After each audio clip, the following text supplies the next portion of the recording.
Hi అండి అందరికీ. ఈరోజైతే మేము సండే స్పెషల్‌గా మటన్ కీమా కర్రీ చేసుకుంటున్నామండి. ముందుగా మనం ఉల్లిపాయలు, టమాటాలు, పచ్చిమిర్చి ఇవన్నీ కట్ చేసి పెట్టుకోవాలి. కుక్కర్‌లోకి ఆయిల్ వేసి ఒక 3 టేబుల్ స్పూన్ దాకా ఆయిల్ వేసేసుకొని సాజీరా, పట్టా, లవంగాలు, బిర్యానీ ఆకు ఇట్లా వేసేసి మనము దీంట్లోకి కట్ చేసి పెట్టుకున్న ఆనియన్స్ కూడా వేసి బాగా ఆనియన్స్ మెత్తగా మగ్గేంత వరకు మగ్గించుకోవాలండి. ఇలా ఆనియన్స్ కొద్దిగా కలర్ మారాక మనం దీంట్లోకి కట్ చేసుకున్న పచ్చిమిర్చి కూడా వేసేసుకోండి. కట్ చేసిన పచ్చిమిర్చి వేసి అండ్ అల్లం పేస్ట్ కూడా వేసి పచ్చి వాసన పోయేంత వరకు కలుపుకుంటూ మగ్గించుకోవాలండి.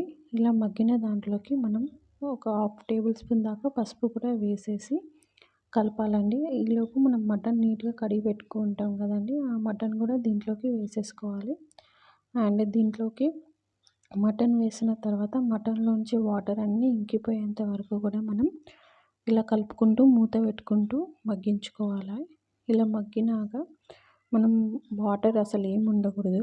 అలా వాటర్ అన్నీ ఇంకిపోయేంత వరకు మగ్గించుకున్న తర్వాత మనం కట్ చేసుకున్న టమాటాలు కూడా వేయాలండి. అండ్ మీరు ఎలా చేస్తారో కూడా నాకు ఒకసారి కామెంట్ చేసి చెప్పండి. నేనైతే ఇలా ఒక్కొక్కసారి కుక్కర్లో చేసేస్తాను, ఒక్కొక్కసారి ప్యాన్లో కూడా చేస్తానండి.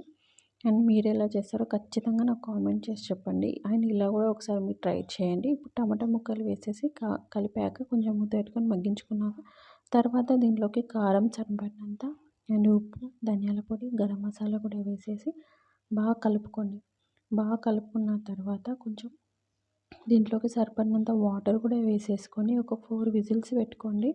అండ్ 4 విజిల్స్ పెట్టుకున్న తర్వాత లాస్ట్లోకి కొత్తిమీర అండ్ మటన్ మసాలా వేసేసుకొని కలుపుకుంటే సరిపోతుందండి.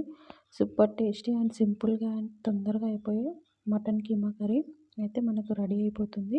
ఒకసారి మీరు కూడా ఇలా ట్రై చేసి చూడండి, చాలా బాగుంటుంది. ఈ వీడియో కనుక మీకు నచ్చితే like, share and subscribe to my channel. Thank you for watching.